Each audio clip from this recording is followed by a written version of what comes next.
On commence donc par le water polo. C'est reparti pour une nouvelle saison en National 3 pour les poloistes saintois. La semaine passée, les Olympiens avaient atomisé Senlis 30-5. Senlis, qui il est vrai, était venu avec une équipe composée notamment de cadets.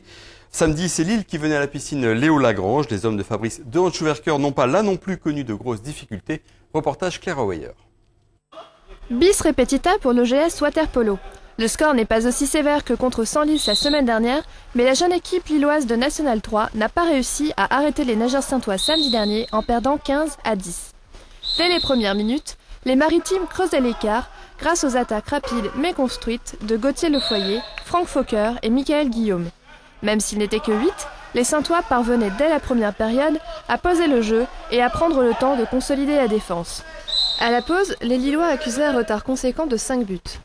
Acculés et désorganisés, ils ne trouvaient plus de solution dans la deuxième période et rataient leur tentative de revenir. Les Saintois, en confiance, continuaient d'infliger les sanctions et à la mi-temps affichaient toujours une avance de 5 buts. Plus nombreux avec 11 joueurs, les Lillois pouvaient reprendre de l'oxygène en augmentant les rotations. Plus rigoureux et plus combatifs, ils s'accrochaient et mettaient finalement 4 buts en troisième période.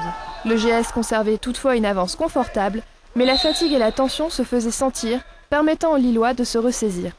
Mais la bonne volonté de ces derniers n'était pas suffisante pour franchir la défense du gardien.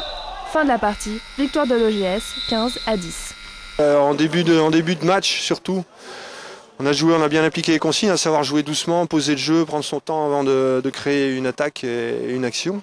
Ça se passait bien, c'était pas du 100% mais quasiment. Et petit à petit, avec donc ce petit manque d'entraînement, on a eu du mal à finir le match. Donc on reste toujours devant, on a toujours quelques buts de sécurité, on va dire.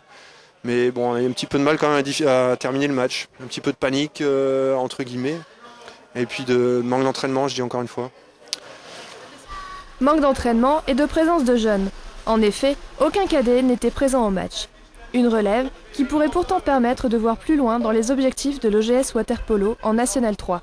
C'est de se situer en haut de tableau. Maintenant, jouer la gagne, je pense que ça sera dur. Il y a toujours une équipe ou deux qui sortent du lot, qui ont vraiment des ambitions de monter et de tenir au niveau supérieur. Nous, on est une équipe vieillissante, malheureusement. On commence à incorporer quelques nouveaux jeunes. Bon, donc, à mon avis, on a quelques années à tenir à un milieu de tableau et essayer d'aller au milieu de tableau supérieur pour attendre que ces jeunes acquièrent un niveau intéressant. Donc, pour l'instant, je dirais non pas le maintien, mais se retrouver au niveau supérieur de la poule.